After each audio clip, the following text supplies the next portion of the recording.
Buenísimo. Oye, qué bacán, son un montón. Pensamos que estas cosas chicas no les interesaban a muchas personas. Así que muy bien, muy bienvenidos. Muchas gracias por acompañarnos hoy. Bueno, ya presentaron a Cristóbal y a Vicente, maravillosos humanos dedicados a las cosas pequeñas también, a educar, a sacar fotografías y a sacar muy buenas fotografías para que nosotros podamos tener acceso a conocer a estos animales pequeñitos. Va a partir con nosotros Vicente el día de hoy. Vamos a hacer unas pequeñas presentaciones, luego vamos a correr a las preguntas. Voy a estar encargada de la modalidad dual de presentarles, pero también hacer de mediadora y abrir las preguntas a ustedes.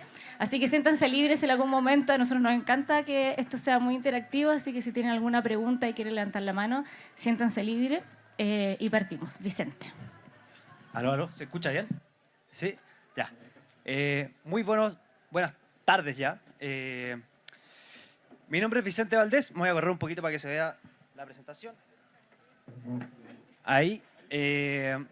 Primero que todo, muy feliz de estar acá. Es un honor estar en este festival junto a tan magnos exponentes también. Así que para aprovechar el tiempo vamos a partir. Yo me presento. Mi nombre es Vicente Valdés Guzmán. Soy fundador de Biodiversidad Chilena. Principalmente lo que hago es hacer difusión de fotografía de naturaleza de toda la biodiversidad, pero muy enfocado en el micromundo, en los bichitos, en las arañas, en los honguitos, etc. Porque creo que efectivamente les falta mucha divulgación. Ya son seres menos conocidos de lo que estamos acostumbrados a ver. Así que vamos a partir, ¿ya? Ahí está.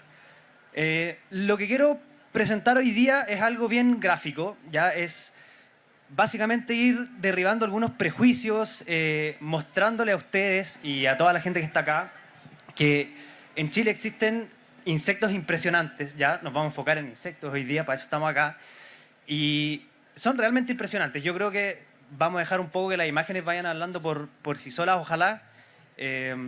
Son todas fotografías tomadas en Chile, en terreno, ya, muchas junto aquí a mi compañero Cristóbal Spratt incluso. Y lo que vemos aquí, por ejemplo, es una avispa. ¿Ya? Yo sé que estamos acostumbrados a ver muchas avispas de repente acá mismo en la ciudad, como por ejemplo la chaqueta amarilla, algunas especies medias perjudiciales o introducidas, pero la realidad de las avispas en Chile es diferente. ¿Ya? Hay muchísimas especies nativas, endémicas, muchas de las cuales también podemos encontrar incluso caminando por nuestros patios o por estos mismos parques, ¿cierto? Solamente hay que poner un poquito de ojo y mirar con mayor detención en el fondo nuestros ambientes naturales, ¿ya? Y esto que estoy diciendo aplica para todo lo que vamos a ir mirando de aquí en adelante en la fotografía, ¿ya? Porque, por ejemplo, acá tenemos una escena un poco sugerente de unas mosquitas, ¿ya? Pero sí, son mosquitas, ¿ya? Quizás al verlas en primera instancia no lo parecen, pero lo son, ¿ya? Y son unas moscas que no son tan fáciles de ver, pero pueden andar incluso por acá. Y andan porque andan buscando hormigas para poder parasitarlas. ¿Ya? Esa es un poquito su historia natural. ¿Ya? No voy a hablar un poco de nombre científico porque es un poco complejo, ¿ya? Pero sí pueden guiarse por la maravilla de sus colores, por ejemplo, en este caso. ¿Ya? Ahí estaban haciendo mosquitas pequeñas para parasitar otra hormiga. Ahora, abejitas también, ¿ya? Estamos acostumbrados, por ejemplo, a conocer a la abeja de miel que anda en muchas partes de acá, que es la más común, pero no es una especie nativa y sí, en cambio, tenemos muchas especies nativas, ¿ya? Más de 450 especies nativas de abejas, ¿ya? Y acá les muestro una de las que a mi parecer una de las más bonitas y podría mostrarles cientos de bichitos, pero estoy intentando ser preciso para que se llenen un poco ahí por las maravillas que podemos encontrar en terreno. También una abejita que puede estar acá incluso en los parques, ¿cierto? En la periferia, en los parques naturales como Agua de Ramón, como el Parque Panul, etc. Más de avispitas. Quiero que ahí vayan más o menos comprendiendo la belleza de estos seres. ¿Ya? A pesar de que hay muchos son muy pequeños, ya esta avispita debe medir unos, no sé, medio centímetro, ¿ya? Incluyendo este largo ovipositor que se llama, que es por donde ponen los huevitos, ¿ya? 5 milímetros, o sea, es bien pequeñita, ¿ya? Pero de seguro que guarda muchos metros de belleza. Y ahora voy a ir mostrándoles un poco de collage de varias especies. Acá tenemos una mosquita a mano derecha, otra mosca, y acá un par de avispitas que habitan en el desierto también. Aquí no solamente vamos a hablar de periferia de la ciudad de Santiago, sino que podemos hablar, por ejemplo, Valdivia, Antofagasta, Chañaral, etcétera, porque obviamente acá hay que descentralizar esto. Más collage. Mira ahí, Cristóbal, una abejita que fotografiamos juntos. Una especie que está considerada como una de las abejas más bonitas del mundo, la que está en la esquina, por si acaso, la Caupolicana fulvicolis. Es como un peluchito, ¿cierto?, de abeja. Y obviamente la gracia de mostrarles toda esta belleza, ¿cierto?, que ya es muy visual, pero todos estos seres son imprescindibles en los ecosistemas que uno visita incluso como naturalista, ¿ya? O como simple visitante o turista. Todo esto es lo que en el fondo mantiene los ecosistemas como nosotros los vemos, ¿ya? Son imprescindibles en las redes tróficas. Para los que no saben lo que es una red trófica, que suena medio complejo, es como la cadena alimenticia que nos enseñan en el colegio, pero ya un poquito más complejo. Miren aquí, hormiguitas, por ejemplo, llevando sus larvas, mosquitas con ojos verdes, ¿cierto? Moscas cazadoras, hay de lo que pidan aquí. Aquí, me encantaría preguntarles qué es lo que creen que están viendo ya. Quizás muchos me digan que es una hormiga, ¿cierto? Pero realmente es, escuché por ahí una abeja, pero bueno, es una avispa, ¿ya? Es la hembra de una avispa que no tiene alas, ¿ya? Hay algunas avispas ya de esta familia que se llama familia Tífide, complicado el nombre, pero son unas avispas que conocen en el sur, que son bien abundantes como pehuenches, quizás las han visto por ahí, ¿ya? Bien grandes, y los machos vuelan. La hembra es áptera, sin alas, y parece una hormiguita y se posa en lugares bien erguidas esperando que pase un macho para poder reproducirse. Ahora, quizá uno de los hallazgos más hermosos de los últimos años, hecho por un gran amigo de nosotros que se llama Chris Olea, de Boldo Muebles, para que lo sigan por ahí, se percató de que en una roquita había unos pequeños líquenes, ¿ya?, que se movían. Y efectivamente resultaron ser larvas de mosca que hacen su habitáculo con líquenes, ¿ya? O sea, impresionante. Para cualquier naturalista esto fue como un, no sé, un boom, porque todos quisimos ir a verla y conocerla, y efectivamente ahora son más comunes de ver simplemente porque se visualizaron, ¿ya? Eso es parte importante ahí, punto para la divulgación y la difusión, a través de redes sociales. Más bichitos. Ahora dejamos la abejita, dejamos eso y les muestro acá unos chinches, ¿cierto? Unas chicharritas. ¿Estamos? ¿Vamos bien? Ya, excelente. Para seguir mostrándoles colores, de repente hay prejuicios con los chinches, ¿cierto? Pero también hay muchas especies nativas llenas de colores. No es una vinchuca, aunque parece una vinchuca, pero no lo es, ¿ya? Y cómo no, una cucaracha. Quizás no tan amena a la vista para muchas personas, pero ahí está demostrándonos su rol polinizador, su rol fundamental de polinizadora, ¿cierto? Criaturas súper infravaloradas que viven bajo un prejuicio enorme, pero aquí están polinizando quizás de la forma más efectiva las flores y los matorrales del matorral estepario costero, ¿cierto? Grillitos o saltamontes, ¿ya? También muchas de estas especies se pueden encontrar, por ejemplo, en Valdivia mismo, ¿ya? O en Puerto Montt, o quizás un poco más al sur, más al norte en Concepción, ¿cierto? Algunas de estas especies por acá cerca de Santiago igual, pero no los vemos porque hay que dedicarse un poco más en detalle a avistarlos, ¿cierto? ¿Cómo no mencionar mi grupo favorito de bichos, ya? Los escarabajos joya. Me imagino que no tengo que explicar por qué se les llama escarabajos joya. Son realmente impresionantes en cuanto a colores. Este lo conocen, me imagino, ¿no? ¿Sí? La cantaria o ciervo volante, ya, o escarabajo de Darwin. Uno de los coleópteros quizás más carismáticos y emblemáticos de Chile. Aquí está ahí en una fotito. Vamos a pasar más rápido. Mi idea es mostrarles que en todo aspecto de la naturaleza, en cuanto a micromundos, que es este concepto que usamos para hablar de criaturas pequeñas, ¿cierto?, bien desconocidas, los insectos son protagonistas, obviamente, y nos podemos encontrar con un sinfín de formas, colores, ¿cierto?, detalles. Ya, este escarabajito, por ejemplo, vive en la ciudad de Arica, ya, y es enorme, para que si van a Arica tengan ojo ahí. Tiene un pequeño cuernito el macho ahí, hermoso. También lo vimos junto a Cristóbal ahí. Más escarabajos joya. Todos estos colores que tienen estas especies tienen diferentes funciones y algunas no están muy descifradas en el fondo, no se sabe muy bien por qué tienen esos colores tan impresionantes. Algunos dicen que es por prevenir, ¿cierto?, alguna depredación, otros dicen que es por cortejo, otros dicen que es por reflejar diferentes colores, pero bueno, ahí quizás alguien sabrá más.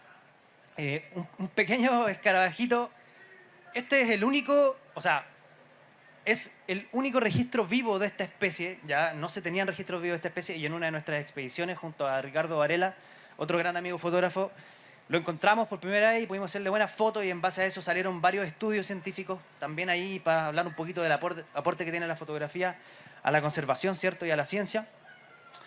Miren esas pestañitas hermosas que tiene, ¿cierto?, ese tipo de antenas flaveladas hermosas. Se llama Ripiforus valdivianus, es complicado, escarabajito de antenas, mejor ahí si quieren me preguntan y les mando el nombre. Uno de los escarabajos más lindos de Chile, con este ya voy terminando.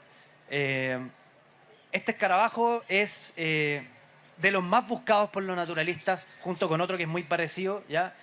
Me imagino que tampoco tengo que explicar por qué uno de los más lindos de Chile. Fíjense esos colores azules que tienen en las patas, ¿cierto? Su mezcla de colores es impresionante. Lo vimos junto a Cristóbal Prat, lo buscamos hasta que lo encontramos, ¿ya? Se llama Oxypeltus quadrispinosus. No se entiende tampoco, así que no se preocupen. Ahí desplegando su ala antes de que se devolviera a sus ñirres y a sus lengas. Esto muy cerquita de la ciudad de Pucón, del pueblo de Pucón. Y eso, hay unos pequeños detalles para ir terminando. Su patita que es una maravilla, ¿cierto? Pero bueno, en el fondo mi muestra es eso, mostrarles colores, mostrarles singularidades, ¿cierto? En Chile hay mucho más de lo que vemos acá y mucho de lo que yo les muestro también está acá mismo, incluso cerca de las ciudades. Así que la invitación obviamente es a que le pongan ojito a los micromundos, que miren un poquito más allá. Sabemos que esto es como un mundo paralelo, ¿cierto? Un universo paralelo que está siempre bajo nuestros pies o a veces sobre nosotros. Pero si le ponemos atención, podemos verlo, ¿ya? Y criaturas tan magníficas como por ejemplo los escarabajos joya. Así que, estamos.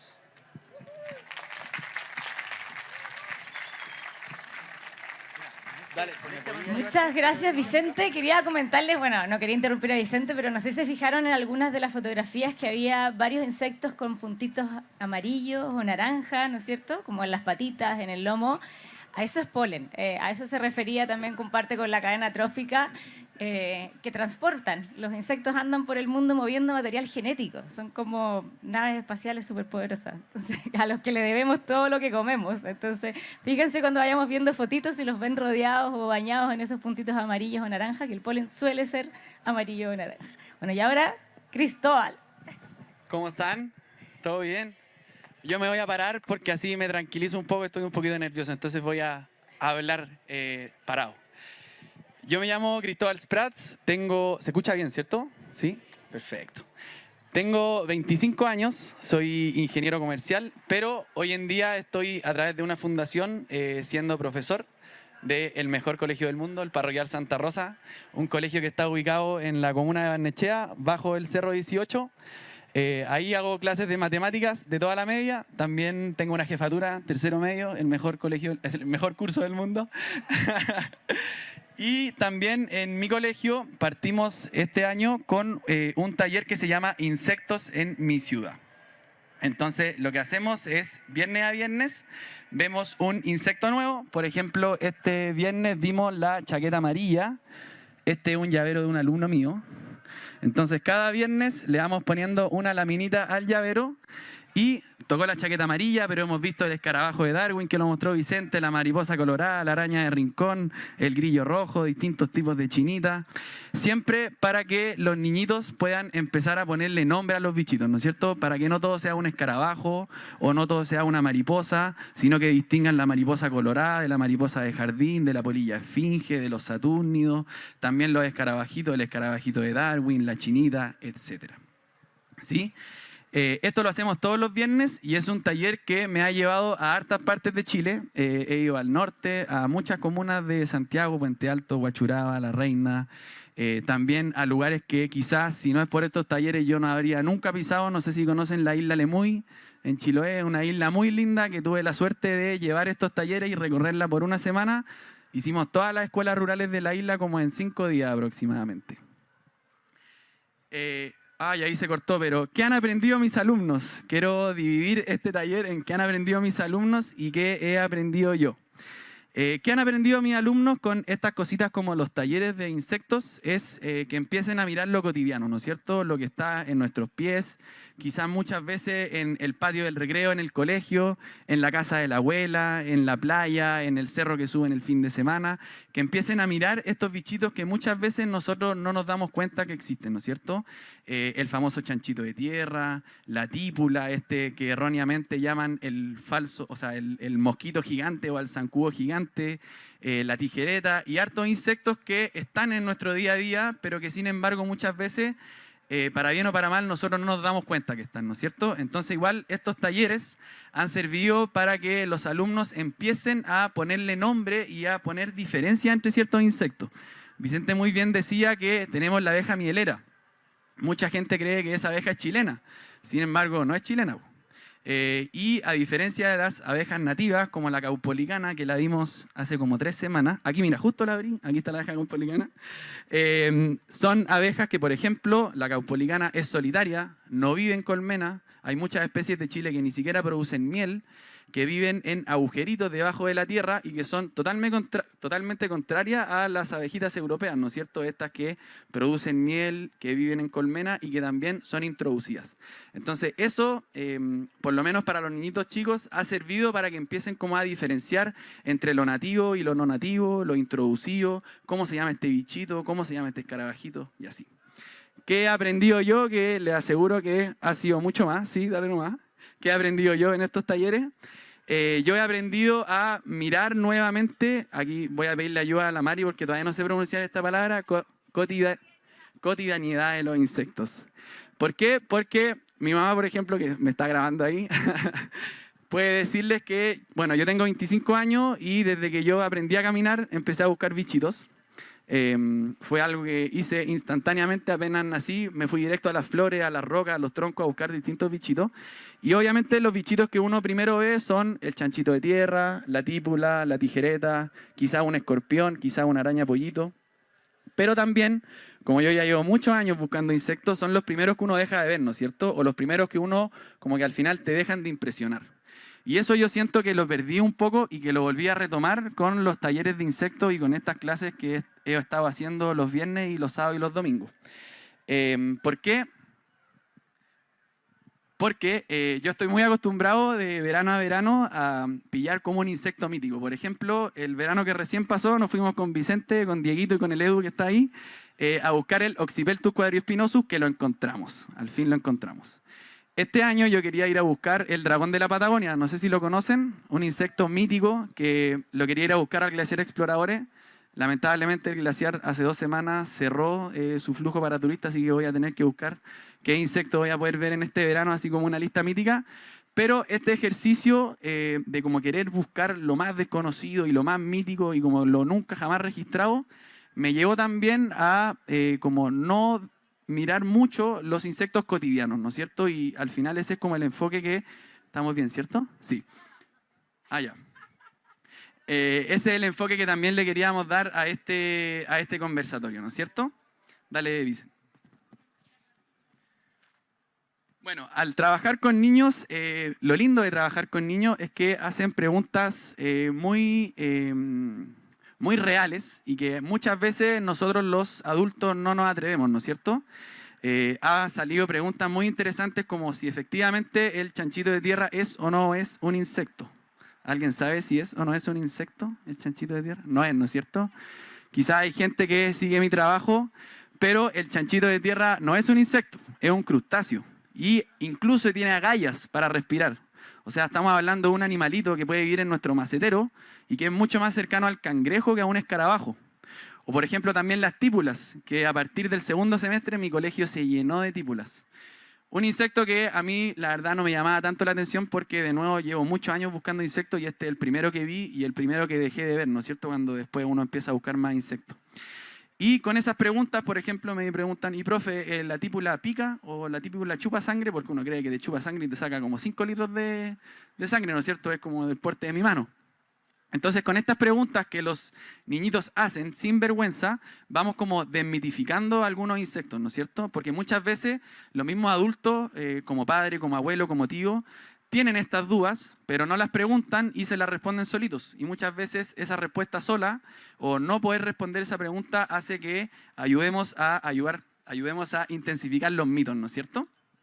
Dale. Es un trabajo 24/7. Yo de lunes a viernes soy profe de matemática y de viernes en la tarde me saco mi corbata de matemática y me pongo mi corbata de profe de insectos. De hecho, hay algunos alumnos míos aquí. Ahí hay algunos. Y ahí también, hoy día tuvimos taller con mi alumno aquí. Los fines de semana también hacemos talleres de insectos, los sábados en el Jardín Botánico y los domingos en Santiago, en el Cerro Las Varas. Y siempre con este enfoque, ¿no es cierto?, de cambiar el miedo por el respeto. Porque para proteger una especie, primero hay que conocerla, ¿no es cierto? Entonces la idea de estos talleres es perderle el miedo y agarrarle cariño a los insectos que están en la cotidianidad, ¿no es cierto? ¿Lo dije bien? Sí, en la cotidianidad, ¿no es cierto? En el patio de la abuela, en el jardín, debajo del macetero, el que se está ahogando en la piscina, y empezar a diferenciar la diversidad de insectos que tenemos. Creo que terminé. ¿Estamos bien con el tiempo, no? ¿Sí?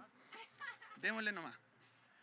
Claro, y al final siempre mi lema de estos talleres de insectos en colegios vulnerables y también los fines de semana es siempre tratar de cambiar el miedo por el respeto. Porque como les dije, para proteger una especie primero hay que conocerla. Eso. Maravilloso. El trabajo de Cristóbal es muy, muy maravilloso. Esto es El Puntero. Yo te lo voy pasando. ¿Sí? Ya, bacán. Nosotros hacemos todo esto como en equipo, porque los insectos también son en equipo. Todo se hace juntos. Y ahora, bueno, ellos tuvieron, los chicos que saben muchísimo de muchísimos tipos de especies, tuvieron la delicadeza de dejarme mi favorito, que es el que tiene escamas. Las mariposas son el único grupo de insectos que tiene escamas y aquí vamos a tratar de pasar. Por supuesto que podríamos hablar de muchas cosas también, pero me gustaría que nos hiciéramos la pregunta de qué son las mariposas o quiénes son las mariposas. Dale. Aquí vamos a pasar bien rápido. Y podríamos partir como por esta idea de que, claro, las cosas que nos ayudan a ponerlos en un lugar en la realidad, que son animales, igual que nosotros, dale. Que son insectos holometábulos. ¿Alguien sabe lo que es un insecto holometábulo? ¿No? Que se transforman 4 veces en su vida, ¿no? Que, de hecho, todos los insectos pasan por un proceso que se llama metamorfosis y tienen muchos cuerpos en sus vidas, son los transformistas, pero las mariposas tienen esta cualidad que pasan por todos los estados conocidos de la metamorfosis, son 4. Dale. Y que tienen escamas. Eso que vemos allá es un pedacito como de 3 milímetros o 2,5 de la mariposa del chagual, que está acá, que es una mariposa gigantesca que dejó a muchos investigadores confundidos en esos principios de los tiempos de los investigadores cuando hubo que desarmar la diferencia entre las mariposas diurnas y nocturnas, que creyeron que eran grupos distintos incluso, pues no son. Las mariposas son todas mariposas y el grupo diurno y nocturno en realidad no existe como tal, solo que a las personas nos gusta como encasillar las cosas en espacios pequeños, pero no, son un rango. Las mariposas vuelan a cualquier hora y mezclan nocturno, diurno, mañana, tarde, noche, y pueden ser de cualquier color. De hecho, ¿alguien se imagina por qué las mariposas nocturnas, que les decimos polillas, tienen menos colores? ¿Alguien se aventura a decir algo como eso? ¿Por qué?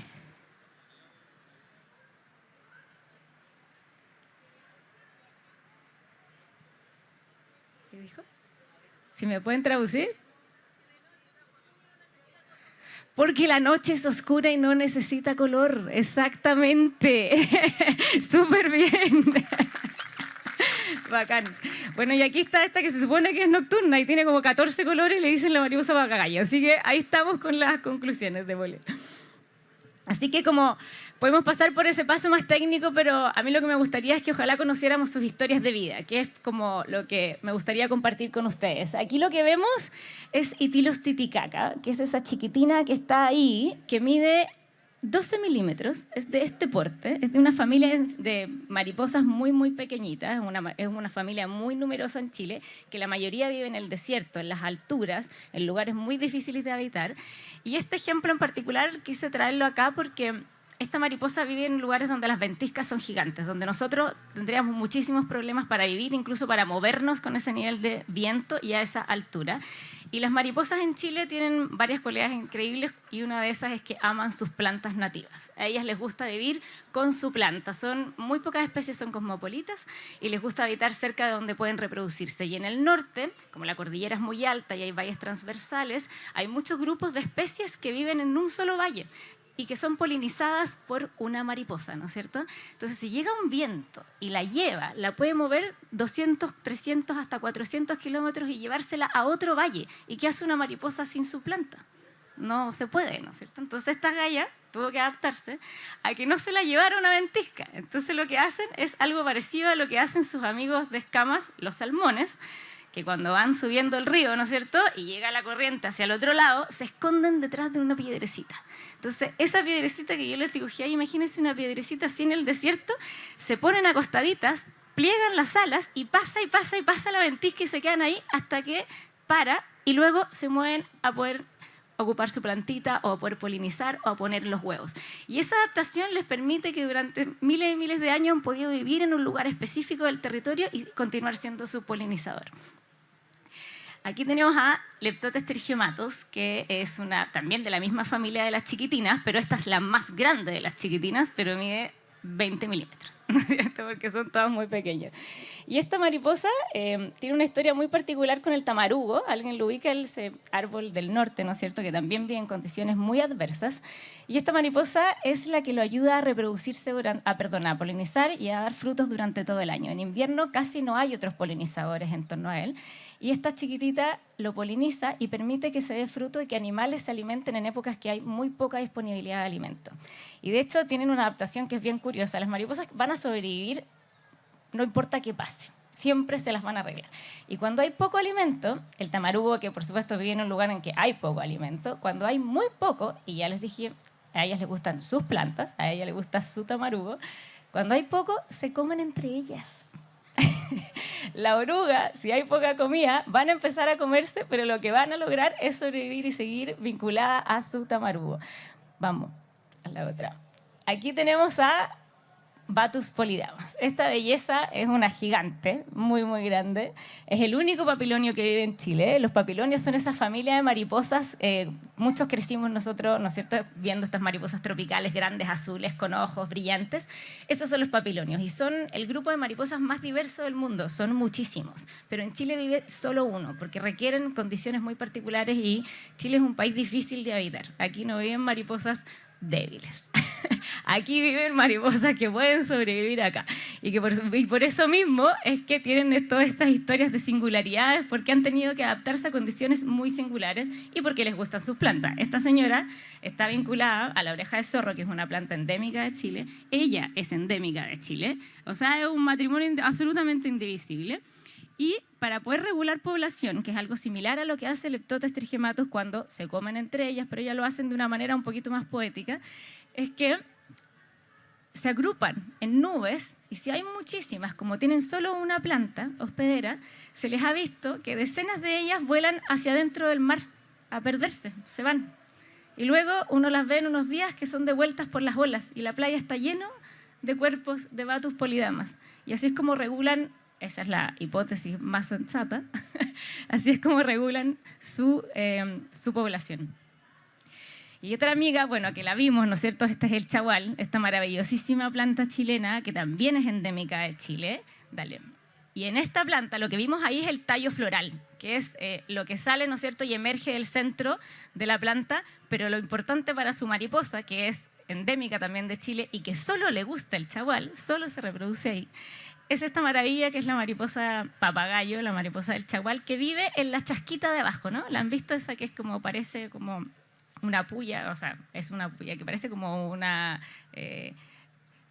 chupalla, sí, es como una chupalla que pincha mucho, qué sé yo. Ella vive allá adentro y solo vive allá adentro. Y su hembra no vuela. La hembra no va a salir a buscarla, no va a salir a encontrarse en vuelo.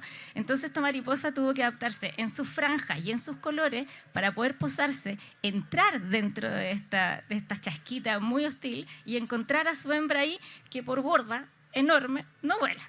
Tiene un cuerpo gigante y además es la encargada de depositar los huevos, entonces tiene una importancia muy enorme. Y eso es algo que también es, o sea, que es muy importante que lo consideremos, el asunto de la conservación del chagual, porque ahora sabemos que hay personas y hay muchos grupos reproduciendo chaguales que han podido elevar su población y mejorar su estado de conservación, pero no necesariamente por eso es que va a haber mariposa del chagual donde la gente planta chagual, porque puede llegar el macho, pero la hembra no va a llegar allá, ¿no es cierto? Entonces no vamos a poder tener mariposa del chagual allá. Por lo mismo es que es muy, muy importante mantener y conservar los ecosistemas nativos y donde efectivamente ya hay poblaciones de mariposa de chagual, porque no se tiene registro ni se sabe cómo trasladar poblaciones de mariposa de chagual a nuevos lugares donde los puedan plantar. ¿Ya? Vamos. Y aquí les quiero hablar de una historia de amor que es como más trágica todavía que la de la Casnia, Casnia psittacus, que es la mariposa del chagual, que esta señora, que son las politisanas, que también son endémicas de Chile. Vamos a seguir en estas historias de curiosidades que pasan solo aquí, que es esta es una politisana rubrescens, que es la hembra, que los machos vuelan de día y las hembras vuelan de noche. Entonces, imagínense. Es muy difícil esa relación, muy, muy difícil. Pero tienen unas horitas en la mañana donde por ahí se encuentran, ¿no es cierto?, el cambio metabólico de cada una, que se activa, que la otra de noche, y logran reproducirse. Y siempre cerca de sus notofagus, la podemos ver también alrededor de las ciudades, en la playa la pueden ver, si prenden la luz, llegan ahí. Algunas hembras probablemente es mucho más fácil. Yo de hecho he encontrado, no sé cómo les ha ido a ustedes, yo he encontrado mucho más hembras que machos, muchos más, es muy difícil. Pero cuando las ves te das cuenta además que la diferencia se da entre machos y hembras con los que nos decía el amigo acá de los colores. El macho es muy colorido, es fucsia, tiene unos colores hermosos porque vuela de día. Y la hembra es ella que al lado del macho es muchísimo más discreta. Y ahora vamos por la otra. Y esta es mi súper favorita. No tengo favorita. Bueno, sí, esta es mi favorita. Esta es la mariposa plateada, mariposa de la plata, que es una belleza, también es endémica de Chile, es única en el mundo. No existe en otro lugar del mundo una mariposa completamente plateada. No sé si alguno la ha visto volar, pero verla volar es un espectáculo hermoso porque le llega al sol y destella. Tira como si uno viera un papel aluminio volar y destella luz, así. Es muy, muy impresionante. El macho es completamente plateado, muy brillante, y la hembra es esta señora que está acá, dale la otra, y así se ve cuando está posada. Y esta señora no solo, además de ser muy singular, de vivir en lugares cerca de la cordillera, a mí me encanta inventarme la historia de que en realidad las mariposas plateadas y doradas viven en nuestro territorio porque tenemos una cordillera llena de minerales, que brilla por todas partes y con piedras que brillan igual que ellas. Eso no le digan a nadie, eso no es real, lo inventé yo. Pero me gusta imaginarme esa historia como vinculada a nuestra cordillera porque es una mariposa que habita la cordillera, muy cercana a las montañas, y que tiene unas adaptaciones muy preciosas también, porque bueno, se imaginan uno de los depredadores que son bases alimenticias, las mariposas como muchos insectos son bases alimenticias de muchos animales, los pájaros las ven mucho, ¿no es cierto? Imagínense un destello brillando, es muy fácil identificarlo, ir y comérselo. De hecho, la única vez que la he visto en mi vida fue por 1 segundo y medio, que me morí de emoción, pasó un pájaro y se la comió, inmediatamente. Duró nada el momento, absolutamente nada, no lo alcancé a ver ni 1 segundo. Pero ese destello, en el fondo, que llama al depredador, ellas lo corrigen un poco en sus hierbas. Las mariposas muchas mariposas de Chile son muy cercanas a plantas que son herbáceas. Muchas que nosotros incluso en lugares urbanos les decimos malezas. No son malezas, son bienesas. Son hermosas plantas que son cobijo y alimento de muchísimos insectos. Estas plantas vienen un montón de estas como que ahora se llaman poáceas, que son como estas gramíneas, ¿no? Estos pastos enormes, largos, y los usan para volar entre medio y ojalá que no las vean los depredadores, y lo descubrieron en la hembra. ¡Oh! Me tengo que apurar. Bueno, lo descubrieron en la hembra que esta señorita finge un desmayo. Imagínense, viene un pájaro y ¡paf! y hace como que se desmaya y cae, ¿no? En las hierbas, que son estas hierbas muy densas que la van a recibir, entonces no le va a pasar nada. Y además usan sus hierbas como método de reproducción. La hembra vuela, así, recorre la hierba y tira huevos, igual que como un bombardeo, pa, pa, pa, pa, pa, y tira los huevos arriba de las hierbas. Y como las hierbas tienen estos como componentes que son hacia arriba, ¿no es cierto?, quedan ahí recogidos, ¿no? No caen hacia el suelo. Y cuando eclosiona el huevo, esa planta va a ser su primer alimento también. Entonces, hay esa relación que hay como entre las plantas y la singularidad de Chile. Ya vamos, porque me queda muy poco y tengo demasiada historia. Sí, vamos. Ya, pero lo último, voy a terminar acá, de hecho vamos a partir a cortar antes, porque quería contarles de esta señora que, lo mismo que estábamos hablando, y de hecho Cristóbal lo mencionó en un momento, nosotros cuando ya vemos mucho algo nos parece menos interesante, ¿no es cierto? Y esta es la mariposa, la Vanessa Carie, que todos crecimos viendo esta mariposa. A mí, yo la adoro porque no hay ni un chileno que no la haya visto, y eso es muy precioso. Y vive de Arica a Punta Arenas, es una mariposa andina, por lo tanto toda su distribución es a lo largo de toda la cordillera de los Andes, y vive... Aquí está, esta hermosidad, que también la ven ahí. Esta preciosidad, un investigador, Hugo Benítez, que trabaja en nuestro equipo de micramariposas también, se preguntó, bueno, ¿y cómo lo hace? ¿Cómo hace para estar en todas partes? ¿No es cierto? Y además tiene una cualidad que es que nosotros vemos, hay mariposas que también tienen hartas distribuciones, pero dependiendo de la época del año la vemos en un lugar en otro. A esta señora la vemos en todas partes, en todo el tiempo. Entonces, ¿cómo se las arregla? ¿Cómo se las arregla estar en la montaña, a 3.000 metros? ¿Cómo se las arregla estar en la playa? Entonces se hizo una pregunta muy interesante, como, ¿y si está en realidad en todas partes? Como, ¿viajará, no viajará? Estos 5.200 kilómetros, o sea, 4.200 kilómetros, ¿es solo acá? Y resulta que se dio cuenta que esta mariposa migra. La mariposa, la Vanessa Carie, nuestra Vanessa Carie es una mariposa, vémosle a la otra, es una mariposa migratoria, que de hecho, que no migran nubes migratorias, como la mariposa monarca, por eso que es tan impresionante y la vemos, ella viaja sola, viaja en grupitos muy pequeños, entonces como no la vemos no nos damos cuenta. Pero esta mariposa atraviesa más de 7.600 kilómetros desde Venezuela, donde se inicia la cordillera de los Andes, hasta abajo en unas 5 o 6 generaciones y se puede devolver. O sea, son 15.000 kilómetros de viaje. Esta señora pequeñita, muy pequeñita, y puede vivir a 5.200 metros, el mismo individuo bajarlo a la playa y metabolizar con la misma facilidad, usar su energía de manera eficiente, y es muy pequeño. O sea, nosotros mismos, que nos apunamos a los 3.000 metros, ¿no es cierto?, que no lo logra. Bueno, esta galla lo logra, está en la playa, sube 5.200 metros y lo logra. Y con esto voy a cerrar, para que podamos abrir. En realidad quería como dejarles el mensaje y usé estas historias y seleccioné estas historias que podrían haber sido mucho más, como decía Vicente, porque está lleno de historias impresionantes dentro de los insectos de Chile. Son muy singulares, aquí no vive cualquier insecto.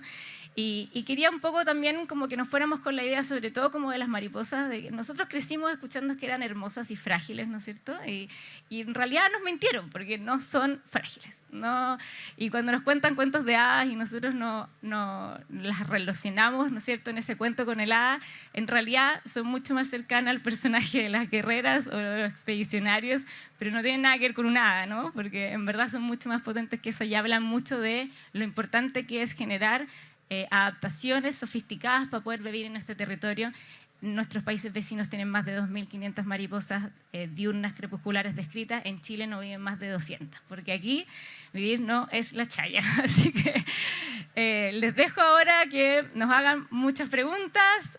Muchísimas gracias por escucharnos, ha sido maravilloso y pregúntenos harto. El que quiera preguntar, que levante la mano, voy a pasar con un micrófono.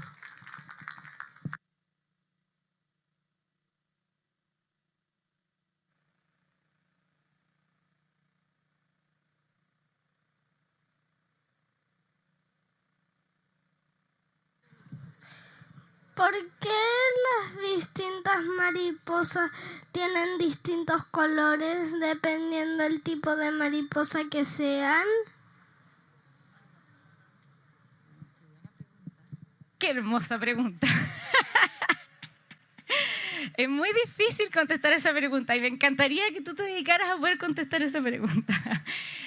Tiene relación más que nada con la forma en que se adaptan para poder reproducirse y para poder protegerse de depredadores. Quiero aquí una salvedad, voy a aprovechar esa maravillosa pregunta.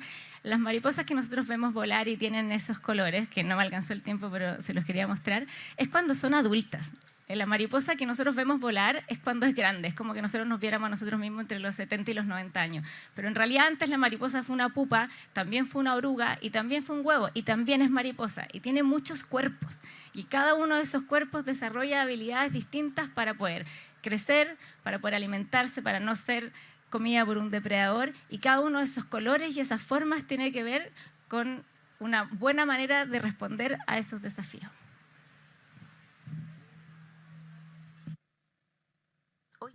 Ahora sí, tenemos otra pregunta por aquí. Hola, primero agradecerles porque hacen una pega bacán, que a lo mejor puede no verse tanto, pero es genial lo que están haciendo, así que muchas gracias para las generaciones que vienen. Y por otra parte, en la última foto aparecía como la mariposa y como que su alita estaba como un poco dañada. Entonces, mi pregunta es como, me ha pasado ver a las mariposas así, ¿y qué pasa en ese momento?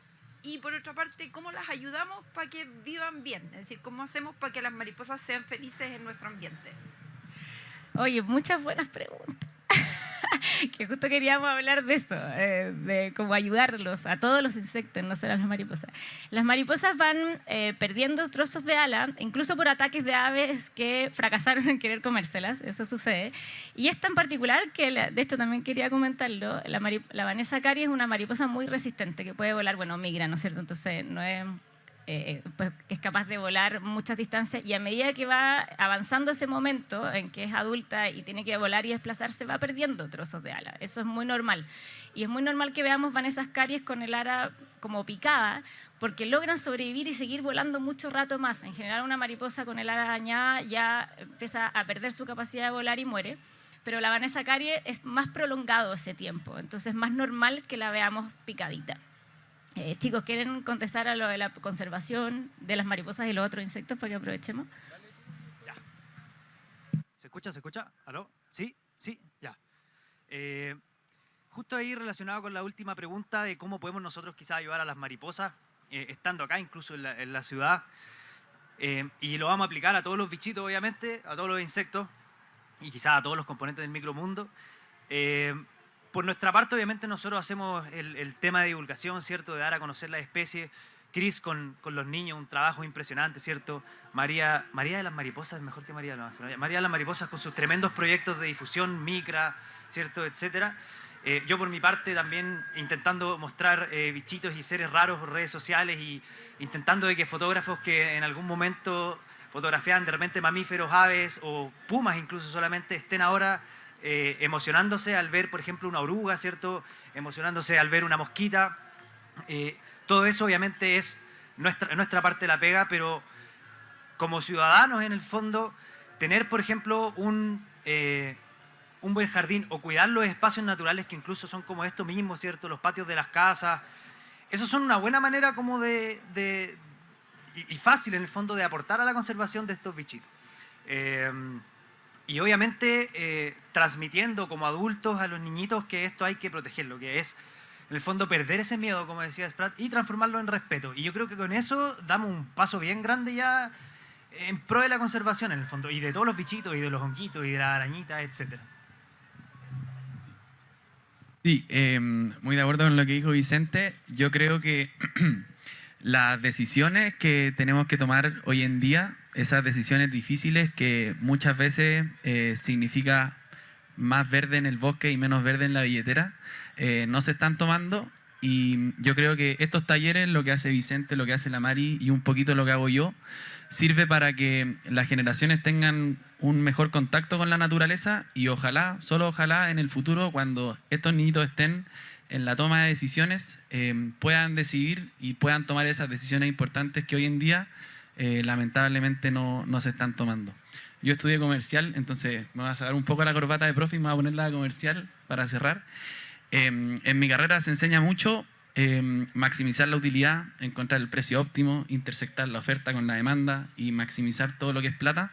Pero muchas veces en esa ecuación no se considera que la naturaleza y sus recursos son limitados, y muchas veces se piensa que son ilimitados.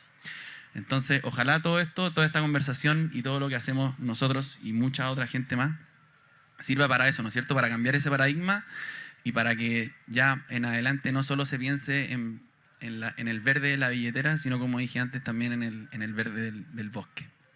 Eso.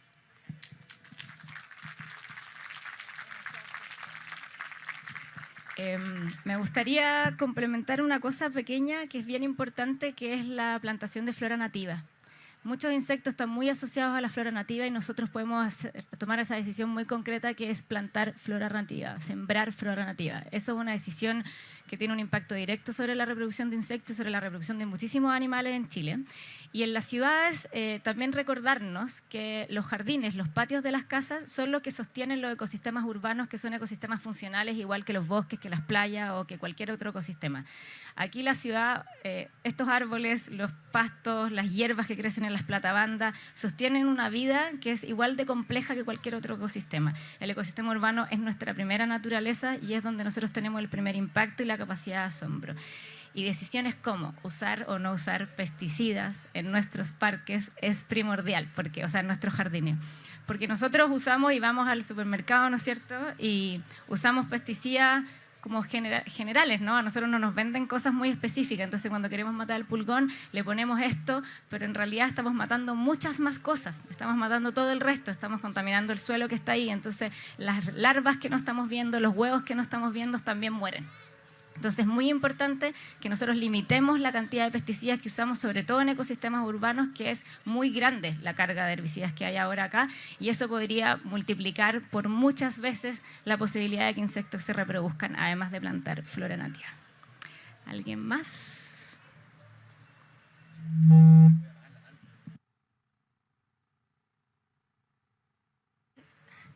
Sí, estamos súper cortitos con el tema de las preguntas, pero estoy segura que María José, es que tenemos una charla que viene ahora, para que se queden por aquí, pero estoy segura que María José, Cristóbal y Vicente les pueden responder sus preguntitas, ustedes los buscan detrás del escenario, estoy segura que van a estar más de felices.